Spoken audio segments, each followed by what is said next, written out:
প্রিয় ভাইয়েরা, আপনাদের সামনে আপনারা কখনো কি গ্রামগঞ্জে কিডনির দালালকে দেখছেন?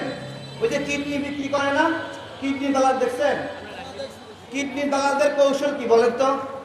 যে একটা কিডনি হলেও চলে নাকি?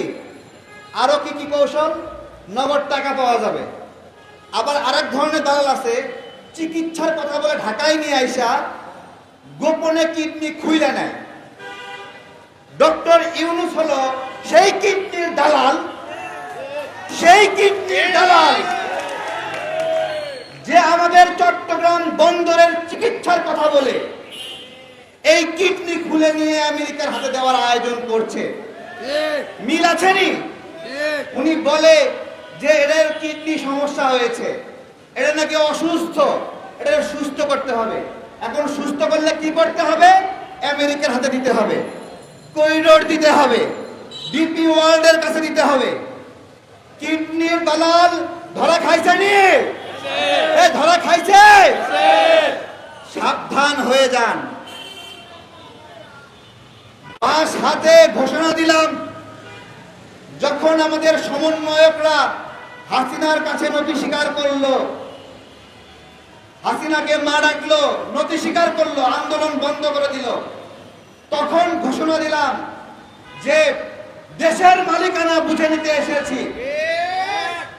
ও মা, দেশের মালিকানা ঠিকই নিয়ে গেলাম, আমরা ঠিকই বুঝে পাইলাম, কিন্তু মালিকানা নিয়ে নিল যারা এই আন্দোলনে অংশগ্রহণ করে নাই, এমনকি যাদের অনেকে বাংলাদেশের নাগরিকও না, যারা আমেরিকান নাগরিকত্ব নিয়ে আছে, কানাডার নাগরিকত্ব নিয়ে আছে, অস্ট্রেলিয়ার নাগরিকত্ব নিয়ে আছে।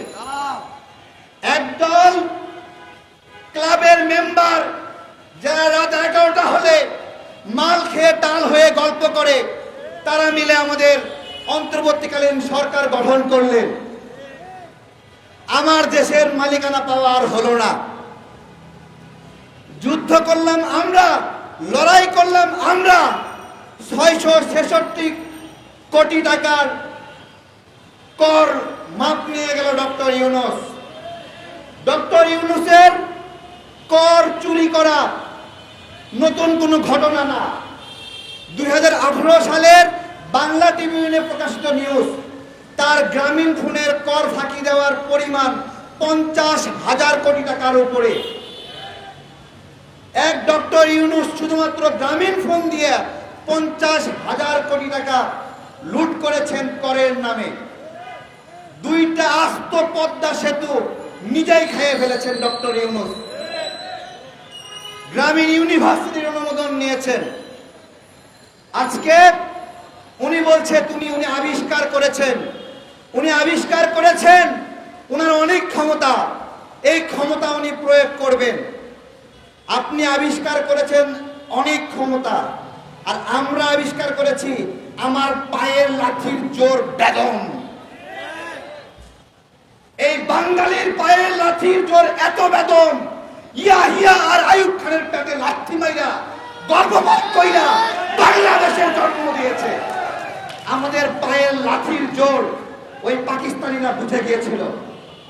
ডক্টর ইউনূস আজকে আমাদের ভোটাধিকার নিয়ে নাটক করছে। এই বাঙালির শক্তিমত্তা সম্পর্কে আপনার কোনো ধারণা নাই। ধারণা থাকলে এইভাবে আপনার অনেক ক্ষমতা, এইটা আবিষ্কার করতে পারতেন না। আপনার ক্ষমতা হলো অটোরিকশা ভেঙে ফেলা, গরিব যে। আপনার ক্ষমতা হলো হকারদের উচ্ছেদ করা।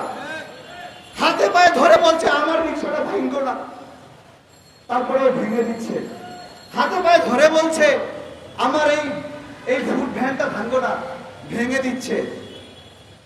আর এক পাল টোকাইকে সারা বাংলাদেশে জেলা প্রশাসক, উপজেলা প্রশাসক, সচিবালয়ে ঢুকায় দিছে, যারা মাস্তানি করে, রাত 12টায় মব সৃষ্টি করে, চাঁদাবাজি করে। 90 ডাকাতের আবির্ভাব হয়েছে। আর এই হান্নান মাসুদরা সেই 90 ডাকাতদের সর্দার, তাদেরকে উদ্ধার করতে যায়। আমার কথা বাংলাদেশের নাগরিক বৃন্দ, যেখানে এই টোকাইরা মব সৃষ্টি করবে, লাঠি দিয়া হাঁটু ফাটাই দিবেন, একবারে একবার টেনে ফাটাই দিবেন, নলি খুইলা পকেটে ধরাই দিবেন। বাংলাদেশে আর এই মবতন্ত্র হতে দেওয়া যাবে না। এই মবতন্ত্রের কবর দিতে হবে। বাচ্চা বাচ্চা ছেলে পেলে স্লোগান দেয়, মবের স্লোগান দেয়, দিয়ে মানুষকে জিম্মি করে। এখন মানুষ ছোট ছোট বাচ্চা ছেলে কিছু বলতেও পারে না। আচ্ছা, বাচ্চা ছেলে শখ করে করছে, করুক না, শখ করে করছে, করুক না। এই হান্নান মাসুদরা একটা ব্যাংকের এমডি কে পদত্যাগ করানোর জন্য সেখানে পাঠায়, আর ফোন দিয়ে নেগোশিয়েট করে যে পদে থাকতে কত টাকা লাগবে। আমরা কি এই টোকাইদের হাতে বাংলাদেশ দেখতে চাই? আমরা চাই? আমরা চাই না। নির্বাচন নিয়ে তালবাহানা হচ্ছে। আমরা ভাত খাওয়ার সময় সামনে কুত্তা আসলে কি করি বলেন তো? কুত্তা এলে কি করি বলেন তো? না, আমরা ভাত খাওয়ার সময় কুত্তা এসে চাইলে থাকলে বলি আগে কুত্তা খেদাই, তারপরে ভাত খাই। নির্বাচনের বিষয়ে আমি বলবো আগে কুত্তা খেদামো, তারপরে নির্বাচন আয়োজন করবো। এই কুত্তারা নিজেরা কি করতে যাচ্ছে শোনেন। উপদেষ্টা পদেও থাকবে, আবার নির্বাচন করবে, স্বপ্ন দেখছে। তাহলে বলেন এই কুত্তা খেদানো জরুরি কিনা? কুত্তা খেদানো জরুরি। কুত্তা না খেদালে কি হবে? পেটে ব্যথা হবে, নজর পড়বে। বাংলাদেশের গণতন্ত্রের উপরে শকুনের নজর পড়েছে।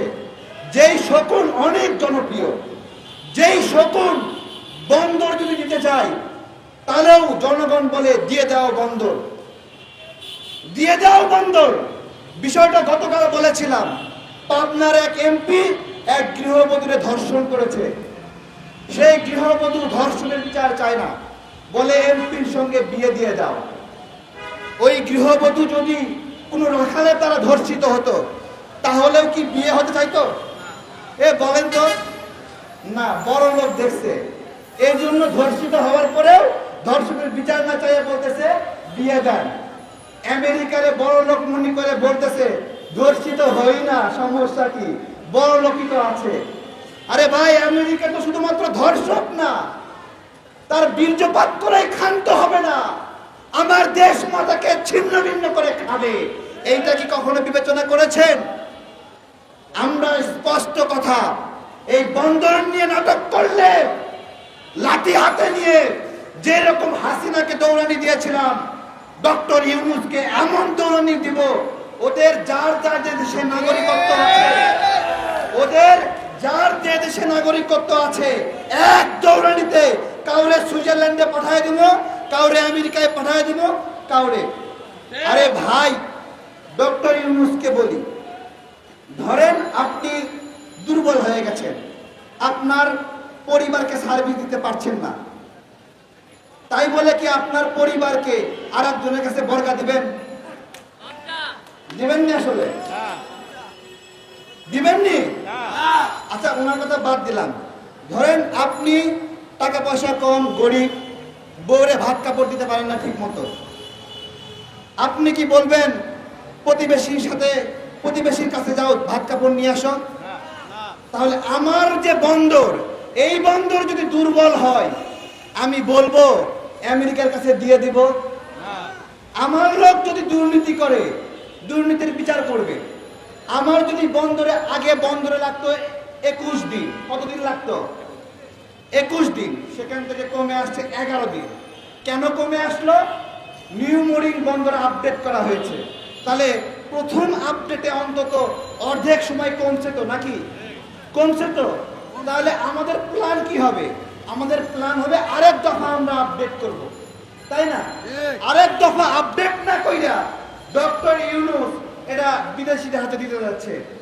আমার যে তেল এবং গ্যাস, এটা আমার সম্পদ না? এই সম্পদ থেকে কি হয়? আমার আয় হয়। এটা বিদেশির কাছে দিলে এই আয়টা অর্ধেক ভাগ হয় কিনা বলেন? এটার দাম নির্ধারণ বিদেশিরা করে কিনা বলেন? করে না? ঠিক একইভাবে আমার বন্দর বিদেশিদের হাতে গেলে আমার যে আয়, সেই আয় ভাগ হয়ে যায়। বাংলাদেশ যে একটা রাষ্ট্র, এই রাষ্ট্রের আয়ের উৎস কি? ভ্যাট থেকে আয় হয়, ট্যাক্স থেকে আয় হয়, আর একটা হলো টোল আদায় থেকে আয় হয়। এই সামগ্রিক টোল যে আদায় হয় সারা বাংলাদেশে, ঘাট থেকে, বন্দর থেকে, ব্রিজ থেকে, কালভার্ট থেকে, এইটা বিভিন্ন দেশীয় কোম্পানি এটা করে। এইটা মাঝে মাঝে যদি বেশি বড় হয় বিদেশি কোম্পানি কইরে দেয়, কিন্তু লিমিট থাকে যে 2015 সাল পর্যন্ত লিমিট, তাই না? ডক্টর ইউনূস এই যে লিমিটলেস ভাবে বন্দরকে ডিপি ওয়ার্ল্ডের কাছে দিতে চায়, তাহলে বাংলাদেশের যে আয়ের সোর্স ছিল টোল, আনলিমিটেড ভাবে এই টোলটা বিদেশিদের কাছে দিয়ে দেয় না? কোন পরিকল্পনা আছে এর ভিতরে যে এত বছর পরে এটা বাংলাদেশের হবে? নাই নাই নাই। তাহলে এই বন্দর খেকো, এই বন্দর খেকো ডক্টর ইউনূস, আমরা বলছি এই বন্দর আমরা দিতে দেব না। আর সবচেয়ে বড় ষড়যন্ত্র, অনেকগুলো খালি টার্মিনাল রয়েছে যেগুলো এখনো উন্নত করা হয়নি। উনি সেগুলো না দিয়ে আমাদের দেশের টাকায় প্রায় 10-12 বছর ধরে তৈরি করা, যেটা 2023 সালে কেবল শেষ হয়েছে, ওই বন্দরটা সম্পূর্ণ হওয়া বন্দরটা ওনাকে দিচ্ছে, যেই বন্দর থেকে আমাদের আয় হচ্ছে। উনি একটা নতুন বন্দর দেয়নি। এবং করিডোর, এই করিডোর ডক্টর ইউনূস, আপনি কি ক্ষমতায় আসার ঋণ শোধ করছেন? আপনি কিভাবে ক্ষমতায় আসছেন? আপনি তো আন্দোলন করেন নাই, হঠাৎ করে আপনি কই থেকে আবির্ভাব হইলেন? ওই যে বাইডেনের 29 মিলিয়নের প্রজেক্ট না, তার মানে কি? যারা যারা ওনার নাম প্রস্তাব করেছে তারা এই 29 মিলিয়নের ভাগ পেয়েছে। এই 29 মিলিয়ন বাংলাদেশকে বামদের হাতে তুলে দেওয়ার, এই 29 মিলিয়ন, এই 29 মিলিয়ন নাস্তিকদের হাতে তুলে দেওয়ার মিলিয়ন, এবং এই 29 মিলিয়ন আমাদের পার্বত্য চট্টগ্রামে উপজাতিদের, ক্ষুদ্র নৃগোষ্ঠীদের, আদিবাসী স্বীকৃতি দেওয়ার এই 29 মিলিয়ন। এবং এই 29 মিলিয়নের বিরুদ্ধে কথা বলায় স্টুডেন্ট ফর 17 তাদের অনেকজন নেতাকর্মীকে গ্রেপ্তার পর্যন্ত করা হয়েছিল। এবং বিশ্ববিদ্যালয় মঞ্জুরি কমিশন, তার সেই কমিশনে যে ক্যালেন্ডার ছাপেছে সেখানে আদিবাসী স্বীকৃতি লিখেছে। এবং গণমাধ্যম সংস্কার কমিশনের যে সংস্কার প্রস্তাব, সেইখানে 11 বার আদিবাসী শব্দটি লিখেছে। আমার কথা, আমাদের পাহাড়ি জাতিগোষ্ঠীদেরকে আমরা উপজাতিও বলবো না, ক্ষুদ্র নৃগোষ্ঠীও বলবো না, আদিবাসীও বলবো না, তারা বাংলাদেশের নাগরিক। এইটা বলতে সমস্যা কোথায়? এইটাকে বাদ দিয়ে ডক্টর ইউনূস তাদেরকে আদিবাসী স্বীকৃতি দেওয়ার ষড়যন্ত্র। পাহাড় নিয়ে একটা নির্লজ্জ ঘটনা, পাহাড়ে চট্টগ্রামের একজন সন্তান পাহাড়ের সঙ্গে গাদ্দারি করছে, পাহাড়ের সঙ্গে বেইমানি করছে, পাহাড়ের সন্তান হয়ে। আমরা এগুলো কোনোভাবেই, আমাদের স্পষ্ট কথা, ভালোই এই নির্বাচন নিয়ে ষড়যন্ত্র বন্ধ করবেন। আমরা একটি পার্লামেন্টারিয়ান সরকার চাই। এইসব ক্লাবের মেম্বার দিয়ে বাংলাদেশ চলবে না, এই এনজিওর মেম্বার দিয়ে বাংলাদেশ চলবে না। বাংলাদেশ চালাবে জনগণের নির্বাচিত প্রতিনিধিরা। জনগণ ভোট দিয়ে যদি কুকুরকে নির্বাচিত করে সেই কুকুর সংসদে যাবে। তারপরে জনগণের ম্যান্ডেটে যদি কোনো আসনে 2 কুকুর থাকে, তাহলে ওই ফেরেশতা নামক ডক্টর ইউনূসকে 2 কুকুরের মাঝে 1 কুকুরকে নির্বাচিত হওয়ার সুযোগ দিতে হবে।